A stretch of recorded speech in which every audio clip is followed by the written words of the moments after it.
Shalom, peuple de Dieu. Bienvenue dans votre émission Le Réma. Je suis votre animateur Abel Maouna.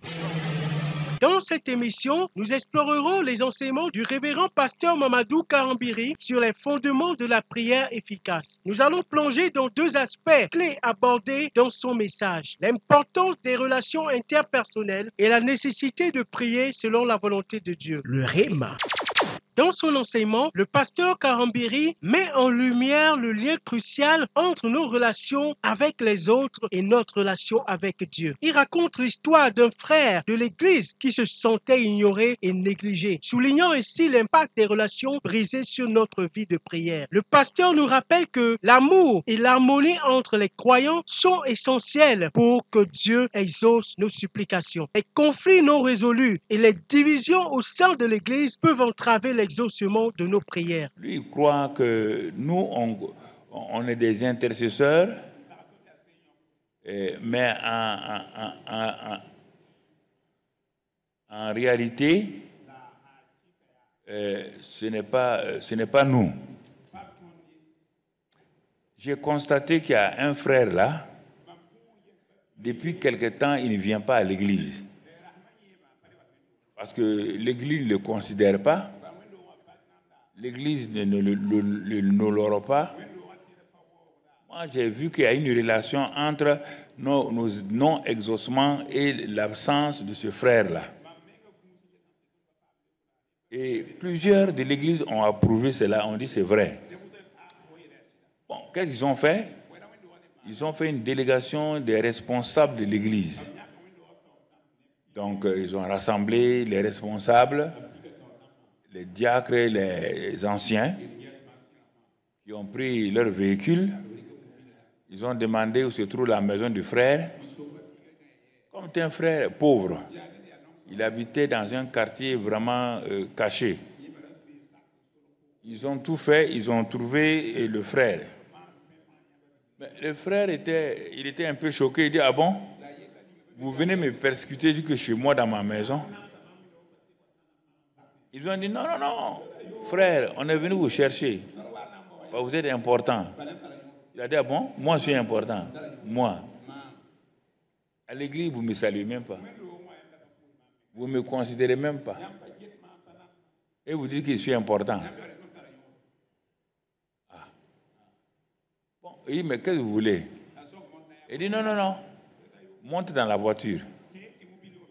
C'est la première fois que le frère est rentré dans une voiture 4x4. Ils ont fait un convoi pour aller à l'église. Quand ils sont arrivés, ils ont ouvert les portières et on l'a fait sortir. Lui-même, il croyait qu'il rêvait. C'est quand il est rentré maintenant dans le bâtiment d'église que les gens lui ont expliqué que la route passe sur tout le terrain de l'église.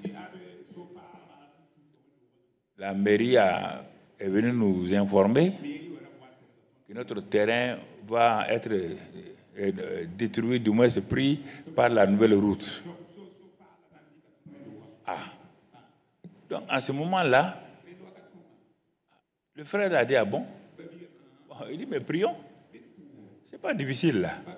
Faut pas s'angoisser. Faut pas pleurnicher. Il dit: ah, mes frères, ça fait des jours qu'on prie. Le frère dit: oui, je sais que vous priez. Plutôt, il faut dire qu'il y a des jours où vous faites du bruit. Ce n'est pas la prière. Dieu ne peut pas vous répondre tant que vous continuez à vous maltraiter les uns les autres, à vous déshonorer, à vous avoir des difficultés avec vos femmes et vos maris. Dieu ne peut pas vous exaucer. Alors, donc, les frères là se sont repentis d'abord de ne pas se comprendre entre eux, anciens et diacres, ensuite d'avoir négligé l'homme de la prière. Donc, l'homme de la prière n'étant plus au milieu d'eux, la prière n'est plus exaucée. Alors, quand ils se sont repentis, il a commencé la prière. Il a commencé la prière. Il sait comment parler à Dieu. Au moment où les gens crient, hein, lui, il sait comment il parlait à Dieu. Il a été habitué à ça. Et puis à un moment donné, il a dit, halte, merci Seigneur. Et il a dit aux pasteurs, aux anciens et aux diacres là, la route ne passera pas sur notre terrain. Les gens ont dit, tu es sûr? Il dit non. J'ai parlé à Dieu, je suis en contact avec le ciel. Vous êtes en contact avec l'atmosphère. Moi, je suis en contact avec le ciel. Le ciel vient de me confirmer que la route ne passera pas. Effectivement, quelques jours plus tard, il a dit non, cessez de prier. Si vous priez, vous allez annuler tout ce que Dieu est en train de faire pour nous. En ce moment-là, quand ils ont arrêté de prier, quelques jours plus tard, le maire revient vers le pasteur. Il dit, pasteur, on vient pour s'excuser. On ne comprend pas ce qui s'est passé. Ce sont nos techniciens, ouais. Ou bien c'est quoi, on ne comprend pas. Ils ont repris le schéma du quartier, là, pour être sûr qu'ils ont fait de bons calculs. Il s'est trouvé qu'il y a eu quelqu'un qui a fait une erreur, là. La route qui devait passer à 50 mètres de votre terrain, la route est venue se trouver dans votre terrain.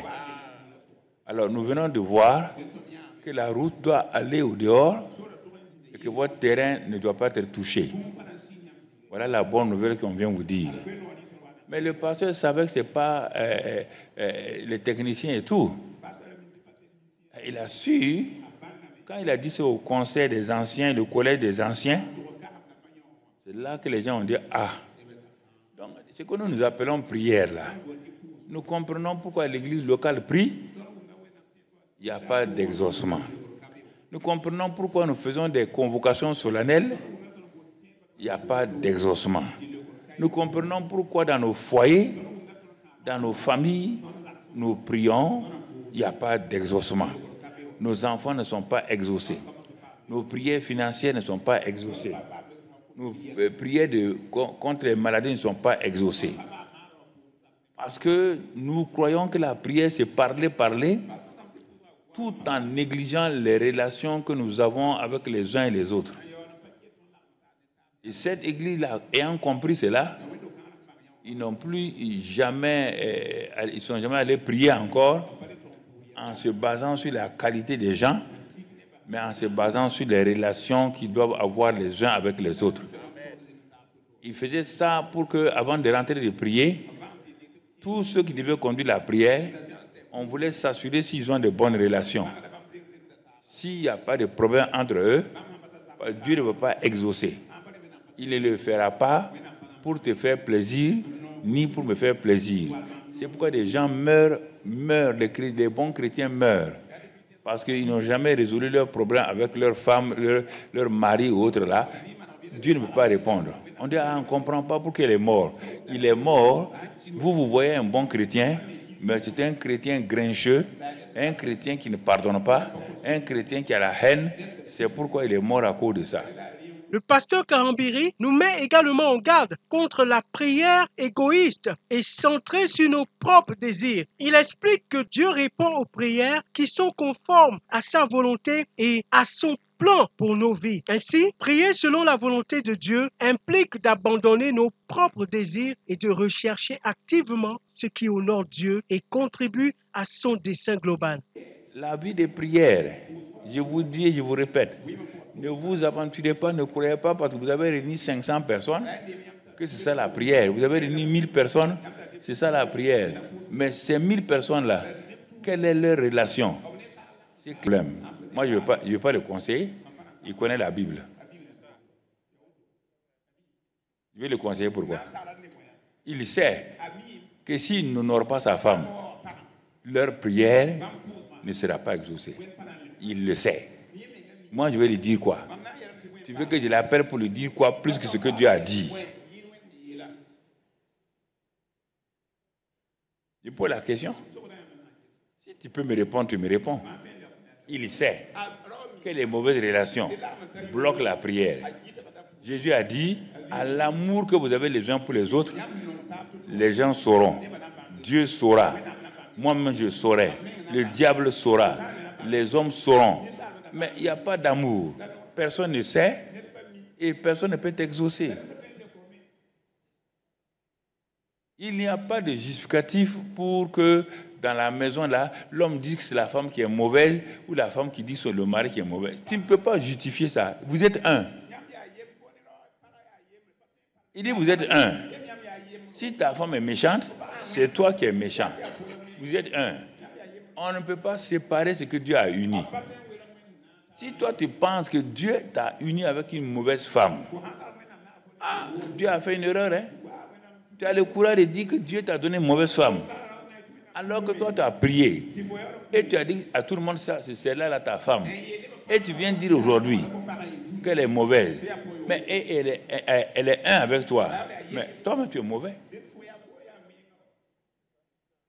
Je vais vous parler. Est-ce que vous savez que c'est ça qui vous bloque? Les péchés qui bloquent les chrétiens, c'est les péchés familiaux. C'est les péchés entre l'homme et la femme. Ça commence dans le jardin d'Éden. Jardin d'Éden. La querelle a commencé là-bas. Entre Ève et Adam. Adam a mangé le fruit là, sachant bien que Dieu lui a dit, le jour qu'il mangera le fruit là, il est mort. Il sait bien que sa femme vient de mettre la mort dans le foyer. Ce qui a fait que Dieu les a pardonnés vite, c'est que le mari qui a dit, le mari qui a entendu dire Dieu, que l'homme ne sépare pas ce que Dieu a uni, et que comme c'est Dieu qui lui a amené la femme là, Adam a réfléchi. Dieu nous a dit que l'homme ne sépare pas ce que Dieu a uni. Alors donc, Ève et moi, nous sommes unis par Dieu. Moi, je suis homme. Elle est femme, des êtres humains. Moi, je ne veux pas séparer ce que Dieu a uni. C'est vrai qu'elle a commis une bêtise. Je vais assumer. En mangeant le fruit, ce n'est pas Ève qui a péché. Ève a été séduite, dit la Bible. Mais c'est Adam qui a péché. C'est pourquoi on dit que le péché est venu d'un seul homme, n'est pas venu d'Adam et Ève. Ève a été séduite. Adam a refusé de condamner sa femme. Il a vu qu'elle a été séduite. Mais sa séduction va détruire tout le foyer. Il a assumé sa responsabilité en obéissant à Dieu, en ne se séparant pas de sa femme. Et c'est à cause de ça que Dieu a pris donc a tué un animal pour les justifier, pour couvrir leur nudité. Donc vous voyez, frère, nous ne voulons pas couvrir la nudité de nos femmes, de nos maris. Mais ça n'ira pas. Tu as beau aller prier avec n'importe qui, Dieu ne t'exaucera pas. C'est ça qui me fait mal au cœur. Quand je parle de prière, les gens croient que je n'aime pas la prière. Comment je n'ai pas aimé la prière? Et Dieu m'a dit, si tu peux même donner le dimanche matin, là, vous ne savez pas, on vient vous présenter les paniers d'offrandes. Et toi, tu mets l'offrande dans le panier, là, alors qu'il y a quelqu'un, Dieu dit, il faut régler ton problème. Tu n'as pas réglé. Ton offrande n'a pas de sens. Dieu ne regarde pas ton offrande, ni ta dîme. Il y a des choses que vous faites, Satan même, ça ne l'intéresse pas. Dès le moment où vous désobéissez à Dieu, tout ce que vous faites n'intéresse plus, même Satan. Vous devenez un désobéissant comme lui. Lui aussi, il avait un ministère. Il n'était pas le diable. Il était Lucifer, astre brillant, celui qui mettait le sceau de Dieu à la perfection. C'est par sa désobéissance qu'il a perdu sa position. Ça veut dire que ce principe-là, chaque fois que tu désobéis, tu perds ta position, tu perds ton autorité, tu perds tout. Si Dieu n'a pas n'a pas justifié Lucifer, pour que va te justifier, il faut revenir te repentir. Vous voyez la prière? Bon, si tu ne comprends pas tout ça là, tu prends ta Bible et tu appelles les gens, on va aller prier. Au moins tu pries là, qui te regarde? Même ça, tu n'es pas intéressé par Satan. Les désobéissants ne sont pas intéressés par Satan.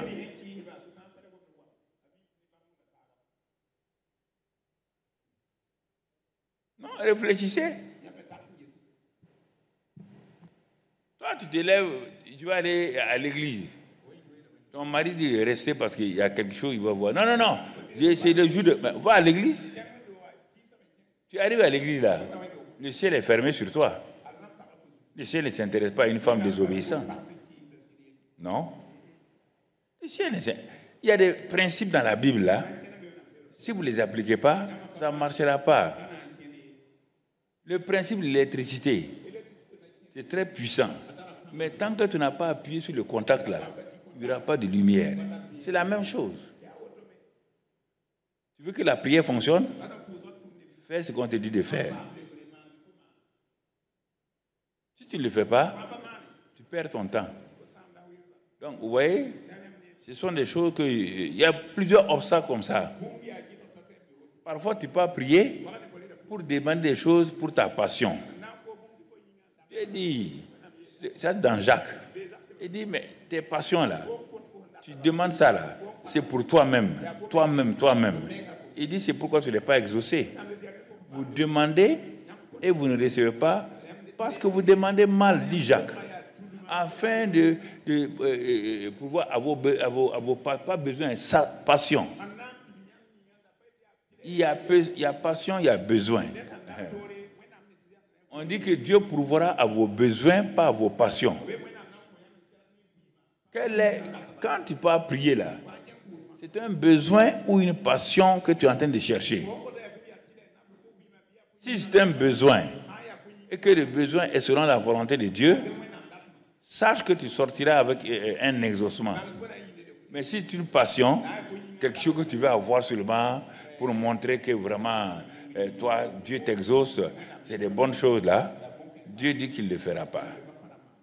C'est cela que quand vous êtes quelqu'un qui aime faire prier les gens, il faut leur enseigner ces choses-là. Sinon, vous perdez votre temps. Tu fais une convocation solennelle. Tu t'attends à 5000 personnes. Prenons ce cas-là. Ils viennent de plusieurs coins. Et le cœur déchiré. Dans la tristesse. Dans la bagarre. Il y a 5000 qui sont devant toi. Il n'y a pas d'union de cœur. Il n'y a pas d'unité de cœur. Et tu les fais prier. Tu les fais prier sur la base de quoi? Sois intelligent là. Toi, tu es Dieu. Même Dieu a laissé que les disciples résolvent leurs problèmes pendant 10 jours avant d'envoyer le Saint-Esprit.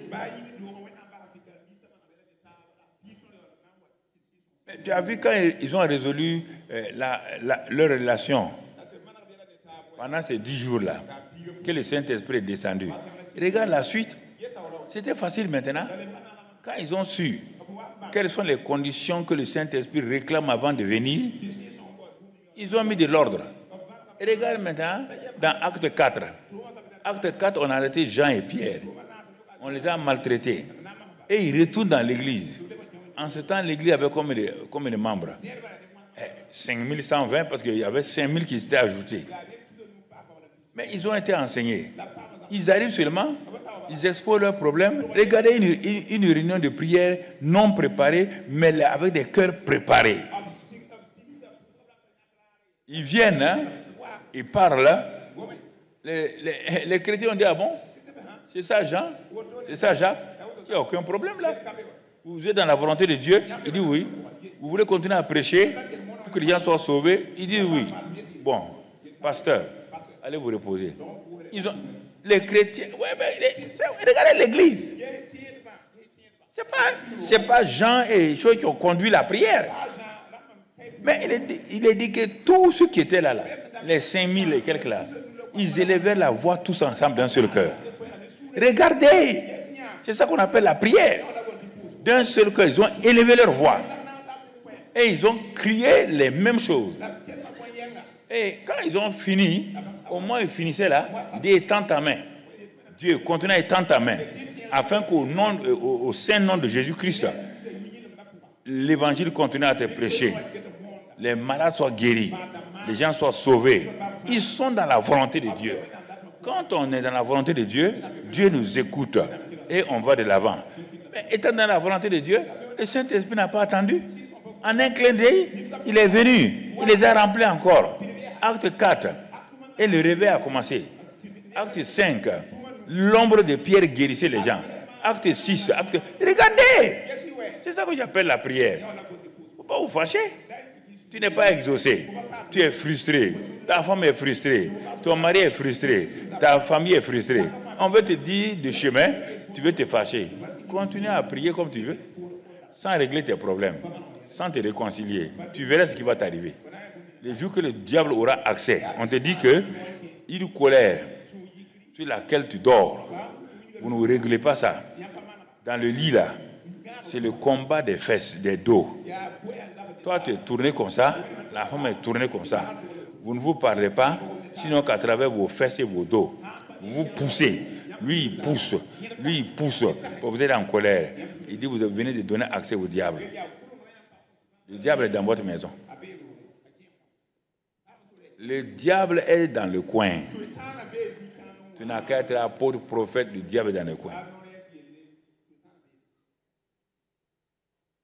Donc, vous comprenez? Bon. Ça, là, si vous ne comprenez pas ça, là, donc vous voulez prier comment? Moi, je suis étonné. Vous voulez prier comment? Vous croyez d'aller crier, là? Moi, les prières, je ne pars pas. Je perds mon temps. Vous ne serez pas exaucé. En tout cas, vous allez sortir mouillé beaucoup, avec des gorges vraiment chaudes. Non, mais vous n'êtes pas exaucé. Suivez. Quand j'ai commencé à enseigner ici l'enseignement de la prière avec les cahiers, mais j'ai dit, si vous voulez savoir si vos prières sont exaucées, ce n'est pas les cris. Il y a plus de 20 ans, j'ai enseigné ça. Après, on a repris il n'y a pas très longtemps. Ayez votre cahier. Tracez des lignes, des colonnes. Ça. Les sujets de prière. Voilà les sujets de prière que j'ai fait aujourd'hui. Et je mets l'autre colonne là, l'exaucement. Je commence moi-même. Donc, tous les jours, je prie. J'ai mes sujets de prière. Et au bout d'un mois, je prends mon cahier pour faire l'évaluation. Les 15 ou 20 prières que j'ai faites pendant le mois, là, à la colonne exaucement, là, je trouve 2 exaucements sur 20. Donc, ça veut dire que ma vie de prière est médiocre. Mais ça va me pousser à vouloir rendre ça bien, à rentabiliser ou bien à transformer. Ça va m'amener à me repentir. Je suis en train de chercher la voie par laquelle je vais rendre ma prière efficace. Comme je me repens là, le mois prochain, il y a d'autres besoins, ou bien les anciens besoins là, que je remets devant la face. Mais je trouve que sur les 20 sujets de prière, il y a déjà 10 qui n'étaient pas selon la volonté de Dieu. Donc, je les barre, parce que Dieu ne veut pas m'écouter. C'est comme ça que j'ai appelé la prière. Je les barre. Dieu ne va pas m'écouter. Il écoute les choses selon sa volonté. Et j'ai introduit de nouveaux sujets. Cherchons dans la Bible là à quoi ça correspond. Si j'ai introduit ces nouveaux sujets là, ça correspond à la volonté de Dieu et que je fais tout quand je vais prier, que je n'ai pas une histoire avec ma femme ou bien moi-même ou bien avec quelqu'un, mon cœur est libre. Je sais que Dieu va m'exaucer. Et le mois suivant, je vois que je suis à 7 réponses par rapport à 20. Donc je suis en train d'avancer. Je suis en train d'apprendre quelque chose. Moi-même, j'apprends. Le mois suivant, au bout d'un an, je me rends compte comment prier selon la volonté de Dieu. Puis je sais que tant que je vais prier hors de la volonté de Dieu, je ne serai pas exaucé. Je ne me fatiguerai plus. Tout ce qui est hors de la volonté de Dieu, là, pour mes passions, j'enlève. Et je mets selon la volonté de Dieu. Et j'ai corrigé ma manière d'aller prier. Avant d'aller prier, quand j'ai un problème avec ma femme, je dis, je viens te demander pardon parce que j'ai fait n'est pas bien.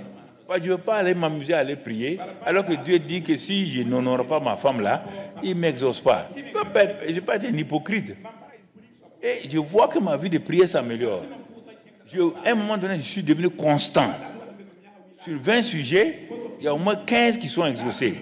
C'est une performance, ça. C'est une chose. Et ça m'améliore. Ça m'améliore. Donc, je ne vais plus perdre mon temps à demander des choses qui ne plaisent pas à Dieu, des choses qui font plaisir à mon cœur, ou bien je suis allé crier pour le pays. Oui. Réfléchissez vous-même. Est-ce que tu as vu des prières comme ça? Dis-moi la vérité. Même toi qui es intercesseur, tu as vu des prières comme ça? Non. Non. Alors, comment voulez-vous réussir? Je vous demande, comment voulez-vous réussir? Mais regarde, tu as vu des prières? Où elle est? Elle n'existe même pas. C'est pourquoi tu fuis les réunions de prière, tu cherches des gens qui prient pour toi. Alors, ça devient plus grave. Toi, tu prends ta vie, aller donner à un homme de prier pour toi, pour ce qu'on va voir ce soir-là, le plan de Dieu. Toi, tu prends ta vie, quelqu'un, et tu pars donner ta vie à quelqu'un qui doit prier pour toi, pour que Dieu te conduise. Hey! Mais tu es en train de te détruire. C'est lui qui t'a créé. Est-ce qu'il connaît ton futur? C'est lui qui connaît la fin, avant le commencement. Tu ne lui parles pas. C'est lui qui est limité. Il a des problèmes. Lui-même, il a des problèmes dans sa maison. Toi, tu prends ta vie, d'aller dire, pasteur, prie pour moi, et tu lui donnes ta vie. Mais il va gâcher toute ta vie. C'est pourquoi beaucoup de vies sont gâchées. Je refuse ça. Tu es responsable de ta vie. Hein? Dieu a dit, veille sur ta vie. Donc, vous voyez, frères et sœurs, vous comprenez? C'est des choses importantes. Choses très importantes. Mais regarde ta vie de prière. Prends un bic et note-toi sur 20. Je te défie, lève-toi. Si tu es un champion, même pas un conquérant, lève-toi, prends une feuille et regarde les mois passés là. Les sujets de prière que tu as donnés à Dieu là, regarde-les s'ils sont exaucés. S'ils ne sont pas exaucés, tu vas te noter toi-même. Médiocre, passable, ou bien assez bien, ou bien, et tu sauras. Si tu avais, il ne faut pas dire on a prié, on a fait 3 heures. La prière n'est pas quantifiée par l'heure ni la quantité. Non, la prière est quantifiée par l'exaucement. L'exaucement qui donne la joie parfaite.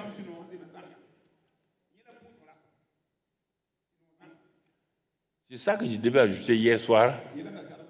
Et on n'a pas eu le temps. Une partie importante, c'est les obstacles à la prière comme ça. C'est pour dire quand tu es debout, en train de faire ta prière, fais ça. Quand tu vas aller donner l'offrande, fais ça. Mais tu ne fais pas. Tu piétines les lois spirituelles de Dieu. Ça ne marchera pas. Ça ne marchera pas. Je vous ai dit hier, ne confondez pas la bonté de Dieu, où il est dit que quand Dieu fait pleuvoir sur les justes, il ne peut pas dire à la pluie de ne pas pleuvoir sur les champs des méchants. Ça, c'est la bonté générale de Dieu. Beaucoup de chrétiens n'ont que la bonté générale de Dieu quand Dieu fait pleuvoir sur leurs voisins bien et aussi gagnent quelques gouttes dans leur champ. Ça, ce n'est pas exaucement de prière. Ce matin-là, le soleil s'est levé sur le Burkina. Quand le soleil s'est levé, ça s'est levé sur les bons, les justes. Ça s'est levé sur les djihadistes. Ça s'est levé sur les meurtriers. Ça s'est levé sur tout le monde. Parce qu'ils ne sont pas exaucés. C'est parce que quand le soleil se lève pour les justes, il ne peut pas faire autrement que de briller sur toute l'étendue. Et comme sur l'étendue du territoire, il y a des bons et des méchants, les bons aussi en profitent. Et les méchants, et ils font croire que c'est pas, si Dieu les a bénis, ne te dis pas que si Dieu ne t'aimait pas, il n'allait pas t'exaucer. Non, ça c'est les bontés de Dieu qui ne sont pas épuisées, ni ses compassions. Il envoie la pluie à ses enfants. Bon, comme ta maison, ton champ est entre les champs de 2 personnes. Dieu ne veut pas dire la pluie. Bon, quand tu vas arriver au champ de M. X là, il faut sauter pour aller là-bas. Ne nous trompons pas, homme de Dieu. Alors, si tu comprends ça, tu vas préparer. Tu n'as pas besoin de prier tout le temps. Non, non, pas besoin de prier. Il faut prier selon les normes de Dieu. Bon, en s'arrêtant là déjà, là. Si tu connais tout ça, ça ne marchera pas. Ça ne marchera pas. Tu n'honores pas ta femme, tes prières. Satan est comme ça. Il flatte les gens. Il te dit, mais regarde, mais si Dieu est avec toi. Non. Tu as vu le soleil s'est levé, non? Est-ce que ta maison a été une maison sans soleil? Mais il nous encourage dans la désobéissance. Et Satan est un Barnabasien, pas Barnabas. Barnabas, c'est lui qui encourageait Paul. Satan est comme ça aussi. Il nous encourage dans le mal. Il nous justifie dans le mal. Non, ce que tu as fait là, c'est normal, non? Il y a longtemps, il devait te donner l'argent là. Il ne t'a pas donné. J'ai raison. Tu as raison. Quand chaque fois tu entends que tu as raison là, c'est Monsieur Satan qui vient de te parler. Ce n'est pas Dieu. C'est Monsieur Satan qui donne raison aux gens. Dieu n'a jamais donné raison à quelqu'un. Dieu a été obligé de m'aimer. Bien qu'il a raison là, il s'est interdit de me condamner. Dieu a tant aimé le monde méchant. Il n'a pas aimé les justes. Il a tant aimé le monde méchant que pour ce monde méchant-là, il a donné son Fils unique. Voici le principe de Dieu. Si tu vas sur autre base, tu t'es trompé. Donc, ce matin-là, il faut bien voir ce que je t'ai dit. J'ai voulu compléter le message d'hier ce matin pour que nous puissions comprendre et aller de l'avant. On va rester 1 ou 2 minutes et tu vas commencer à penser à toi-même. C'est le peu que tu as entendu ce matin-là. Qu'en est-il dans ta vie? Qu'en est-il de ça dans ta vie? Voilà. Donc, prenons 2 à 3 minutes dans un silence et soyons honnêtes avec nous-mêmes. Si tu es avec quelqu'un et tu sais, tu es avec ta femme ou ton mari, tu sais qu'il n'y a pas l'honneur là, tu peux tenir sa main doucement, parler à son oreille. Ah, je viens de voir mes erreurs. Pardonne-moi. Tu peux le faire. Ou bien si ton mari, ta femme n'est pas là, tu peux parler comme ça. Et le Saint-Esprit comprend ces choses-là. Regarde bien. Si c'est par rapport à la parole et les parents que ça ne va pas, c'est important que là aussi tu puisses mettre de l'ordre là-dedans. Donc nous restons dans le silence et chacun s'examine soi-même.